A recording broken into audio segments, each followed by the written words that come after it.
ధార్నా చౌక్లో ప్రభుత్వ రిటైర్డ్ ఉద్యోగస్తుల ఒక సమస్య పైన భారతీయ జనతా పార్టీ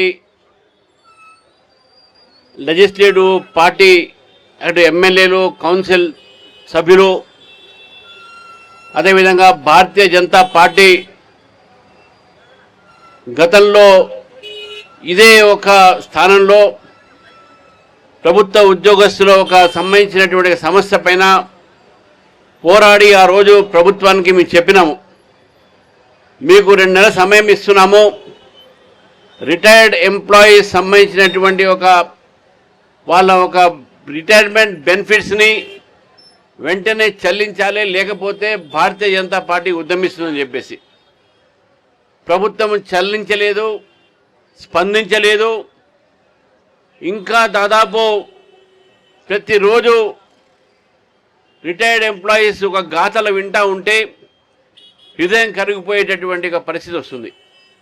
దాదాపు 66 మంది ఇప్పటి వరకు ఆత్మహత్య చేసుకున్నటువంటి ఒక నేపథ్యంలో మరి మొన్న కామారెడ్డిలో వెంకటరమణారెడ్డి గారి నివాసంలో లెజిస్లేటివ్ పార్టీ కలిసిన తర్వాత మళ్ళీ ఒక ప్రభుత్వానికి మన వాణిని మనం వినిపించాలి, ప్రభుత్వాన్ని మనం అడగాలి, ఈ ఉద్యమము కొనసాగించాలి అనేటువంటి నిర్ణయంతో మళ్ళీ ధార్నా చౌక్లో ఈరోజు ఈ కార్యక్రమాన్ని నిర్వహించడం జరిగింది. మరి ఈ కార్యక్రమంలో పాల్గొంటున్నటువంటి మా ఒక ఎమ్మెల్యే కామారెడ్డి ఎమ్మెల్యే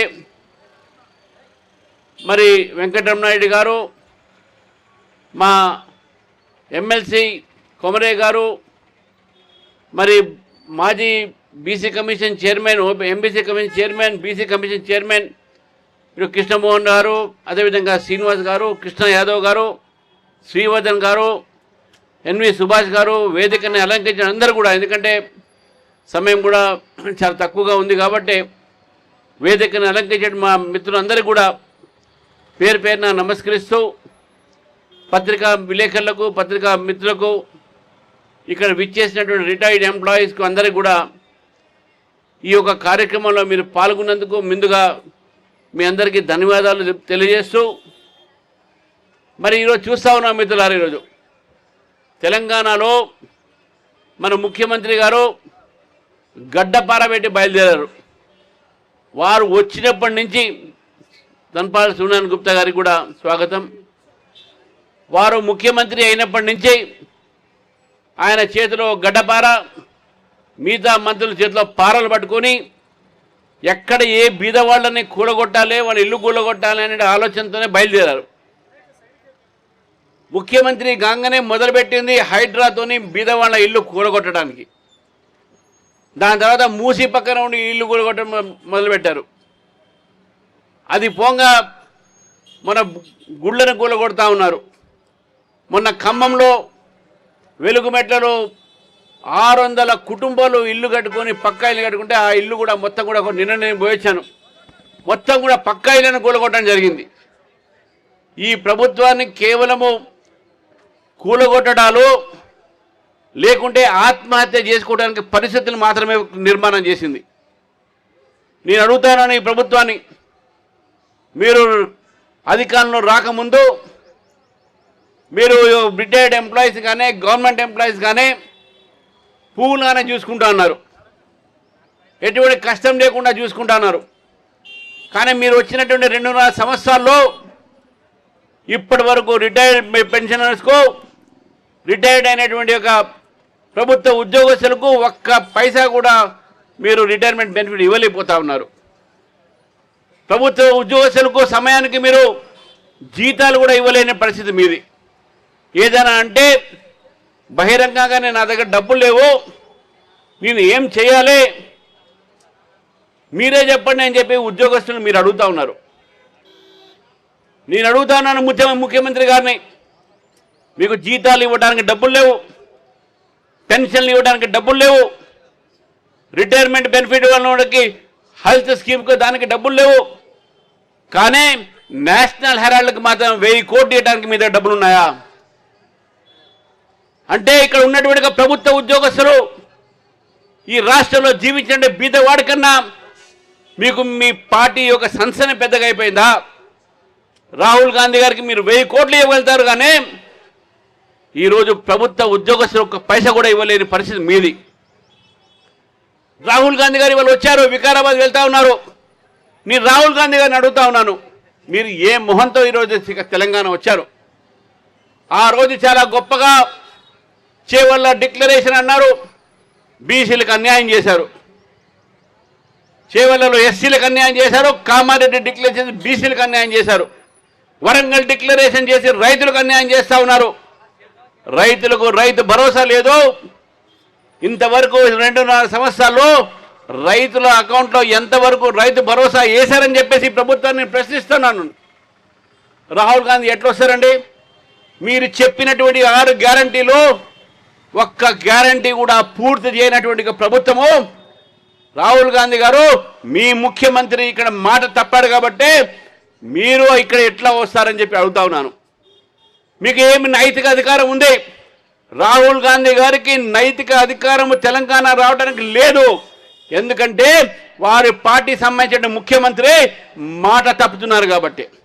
బీదవాళ్ళ ఇళ్ళు కూలగొడతా ఉన్నాడు, రిటైర్మెంట్ బెనిఫిట్ ఇవ్వకుండా రిటైర్డ్ ఎంప్లాయీస్ యొక్క ఆత్మహత్యలు కారకులైతున్నాడు, రైతులకు రైతు భరోసా ఇవ్వకుండా వారిని ఎండబెడతా ఉన్నారు, రైతు రుణమాఫీ చెప్పేసి ఇంతవరకు రుణమాఫీ చేయలేదు.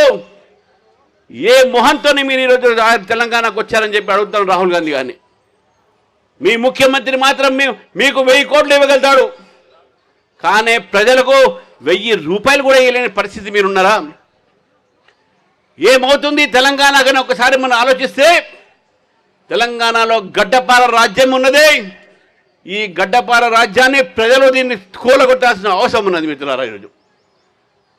ఈరోజు అనేకమైన సమస్యలు మన ప్రజలు ఎదుర్కొంటున్నారు. ముఖ్యంగా ప్రభుత్వ ఉద్యోగస్తులు నేను అడుగుతా ఉన్నాను, మీకు సమయానికి రిటైర్మెంట్ బెనిఫిట్స్ రావట్లే, మళ్ళీ ఈఎంఐ ఎట్లా కడతారు? మీరు హెల్త్ స్కీమ్లు బంద్ చేశారు. మీరు పెట్టినటువంటి ఆరోగ్యశ్రీ యొక్క హాస్పిటల్స్లో కొన్ని బకాయిలు ఇవ్వలేకపోతా ఉన్నారు. మీరు ఇవ్వలేదు, కోట్లాది రూపాయలు బకాయిలు ఉన్నారు. మరి హెల్త్ స్కీమ్ ఏ విధంగా అయితేని చెప్పేసి ఒక్కసారి ఆలోచించండి. మన పిల్లలు ఇంజనీరింగ్ కాలేజ్ చదువుకుంటూ ఉంటే, డిగ్రీ కాలేజ్ చదువుతూ ఉంటే వారి ఫీ రీఎంబర్స్మెంట్ మరి ఇవ్వకపోతే బలవంతంగా ఫీజు వసూలు చేస్తున్నటువంటి ఒక విద్యా సంస్థలు ఈరోజు ఎటువంటి ఒక జీవితం గడుపుతున్నారు మధ్యవర్తి కుటుంబాలు తెలంగాణలో. ఒకసారి ఆలోచించండి. కానీ ముఖ్యమంత్రి గారికి ఇవన్నీ పట్టింపు లేదు. పేదోళ్ళ ఇళ్ళు కూలగొట్టడం, పేదోళ్ళ బతుకుల్లో ఈరోజు మీరు విషం పోస్తూ ఉన్నారు. పేదోళ్ళ బతుకుల్లో మీరు ఈరోజు అగ్నిని చూస్తూ ఉన్నారు. ఇదే అగ్ని రేపు జ్వాల అయిపోయి మీ ప్రభుత్వాన్ని కూలగొడుతుందన్న విషయాన్ని కూడా తెలుసుకోవాలి మిత్రులారా. ఈరోజు మీ రాహుల్ గాంధీ గారిని మీరు పిలుచుకున్నారు. ఇక్కడ ప్రజలు, తెలంగాణ ప్రజలు రాహుల్ గాంధీ గారిని అడుగుతూ ఉన్నారు. తెలంగాణ ప్రజలు రాహుల్ గాంధీని అడుగుతూ ఉన్నారు, మీరు ఇచ్చినటువంటి 6 గ్యారంటీలు ఎప్పుడు మీరు అమలు పరుస్తారు? ఇప్పటి వరకైతే మీరు అమలు పరచలేదో ఎప్పుడు పరుస్తారని చెప్పేసి అడుగుతా ఉన్నాను మిత్రులారా. కాబట్టి ఈ సమస్య ఒక కుటుంబ సమస్య కాదు, ఇది యావత్ తెలంగాణ సమస్య. ఈరోజు తెలంగాణలో పనిచేస్తున్నటువంటి ప్రభుత్వ ఉద్యోగస్తుల సమస్య ఇది. రేపు ఇక్కడ ఉన్నటువంటి పనిచేస్తున్నటువంటి ఉద్యోగస్తులు కూడా రేపు మాపో రిటైర్మెంట్ అవుతారు. రిటైర్మెంట్ అయితే మీ పరిస్థితి ఏమిది ఒక్కసారి ఆలోచించండి. ఈరోజు ఇక కాంగ్రెస్ ప్రభుత్వం వచ్చినప్పటి నుంచే మొత్తం అవినీతి పెరుగుతూ ఉన్నది. ఎక్కడ చూసినా కమిషన్ల వ్యాపారం నడుస్తూ ఉన్నది. 40% కమిషన్ ఉన్న ఈ కాంగ్రెస్ ప్రభుత్వం ఈరోజు ఎందుకు ప్రభుత్వ ఉద్యోగస్తుల మీద ఈ రకమైన వైఖరి తీసుకున్నారు? ఎందుకో మీరు ఈరోజు ఈ యొక్క ప్రభుత్వ రిటైర్డ్ ఉద్యోగాలతోని వారి గురించి పట్టించుకోవట్లేదు. ఎందుకంటే వాళ్ళకు ఓట్లు తక్కువ ఉన్నాయనా, లేకుంటే వాళ్ళు ప్రభావితం చేయలేరన్న రాజకీయాల్ని వాళ్ళు దలుచుకుంటే ప్రభుత్వ ఉద్యోగస్తులు తలుచుకుంటే రేపు మీ ప్రభుత్వం ఒక్కరోజు కూడా నడవదనే విషయాన్ని కూడా గుర్తుపెట్టుకోవాలి మిత్రులారా. మీకు ప్రజలు 5 సంవత్సరాలు పరిపాలించడానికి సమయం ఇచ్చారు. ఇప్పటికే 2.5 సంవత్సరాలు అయిపోయింది.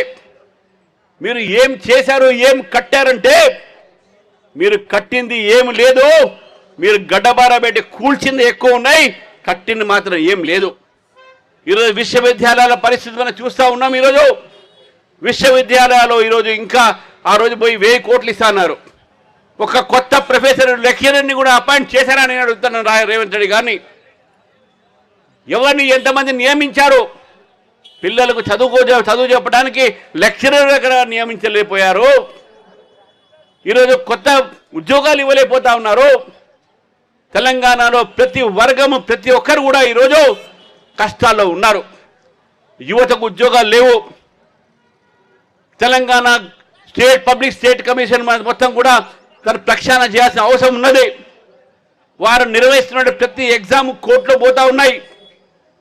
విద్యార్థులు అశోక్ నగర్ లైబ్రరీ దగ్గర కూర్చొని వాళ్ళ ఒక జీవితాలు మొత్తం కూడా ఆశతోని ఏదో రోజు మాకు ఉద్యోగాలు రావా అని చెప్పి చదువుతూ ఉంటుంటే మీరు ఉద్యోగాలు ప్రకటించేది లేదు. కాబట్టి తెలంగాణ మొత్తం కూడా అంధకారంలో దోసింది కాంగ్రెస్ ప్రభుత్వం. మీ రోజులు దగ్గర పడ్డాయి.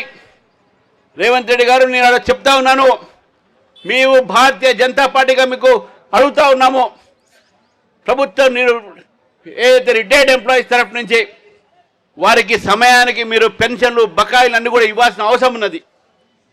ఎంతమంది వేలాది మంది ఈ యొక్క రిటైర్డ్ ఎంప్లాయీస్ జీవితంలో ఈరోజు బతుకును ఆనందాన్ని నింపాల్సిన పోయి ఒక విషాదాన్ని నింపుతా ఉన్నారు. కానీ నేను రిటైర్డ్ ఎంప్లాయీస్ని కోరుతా ఉన్నాను, దయచేసి కష్టపడండి, భయపడకండి, ఆత్మహత్యలు చేసుకోకండి. భారతీయ జనతా పార్టీ మీతో ఉంది, మీకోసం పోరాడుతుందనే విషయాన్ని కూడా మీరు తెలియజేస్తున్నాను మిత్రులారా. కాబట్టి మరొక్కసారి ఈ యొక్క సమయంలో మిత్రులందరికీ కూడా నేను ధన్యవాదాలు తెలుపుతా ఉన్నాను. చాలా పెద్ద సంఖ్యలో రిటైర్డ్ ఎంప్లాయీస్ ఇక్కడ వచ్చారు. చాలామంది చూశాను ఇక్కడ. నేను ఎమ్మెల్సీగా ఉన్నప్పుడు కూడా ఎంప్లాయీస్ గురించి, టీచర్స్ గురించి, యూనివర్సిటీస్ గురించి మాట్లాడాను. కానీ ప్రభుత్వం మారిన తర్వాత కొద్దిగా మార్పు జరుగుతుంది అనుకున్నా కానీ మార్పు జరగలేదు. ఇంకా అధ్వానంగా తయారైంది తెలంగాణ. కాబట్టి ఇది ఒక మీ సమస్యనే కాదు, ఈ తెలంగాణ ప్రజల సమస్యగా భావించి భారతీయ జనతా పార్టీ ఈ యొక్క ఉద్యమాన్ని ఇప్పట్లో ఆపేది లేదు. ఏదో రకంగా దీని మీద ఉద్యమిస్తూనే ఉంటాం మనం. రేపు అసెంబ్లీ జరగబోతా ఉంది 16వ తారీఖు నాడు.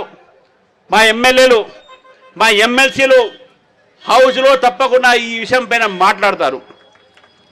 ఇదే విషయం కాదు, మొన్న జరిగినటువంటి ఒక నాగర్ కర్నూల్లో కుమ్మర గ్రామంలో జరిగినటువంటి సంఘటన మీద, ఖమ్మంలో జరిగినటువంటి వెలుగుబట్ల సమస్య మీద, ఈ మూసీ పక్కన ఉన్నటువంటి ఒక లీగల్గా కట్టుకున్న ఇల్లు కూలగొట్టడాల మీద, హైడ్రా పేరు మీద మీద వాళ్ళ ఇల్లు కూలగొట్టేటువంటి సమస్య మీద, హిల్ట్ పేరు మీద ల్యాండ్ మీరు ఏదైతే రియల్ ఎస్టేట్ చేస్తా ఉన్నారో దాని పేరు మీద, ఇవన్నీ కూడా మా ఎమ్మెల్యేలు, మా ఎమ్మెల్సీలు రేపు ప్రభుత్వాన్ని అసెంబ్లీ సెషన్లో నిలబెడితే అడుగుతారని చెప్పేసి కూడా మీకు తెలియజేస్తూ, మరి మీ అందరికీ మరొకసారి ఈ కార్యక్రమంలో పాల్గొన్నందుకు ధన్యవాదాలు చెప్తూ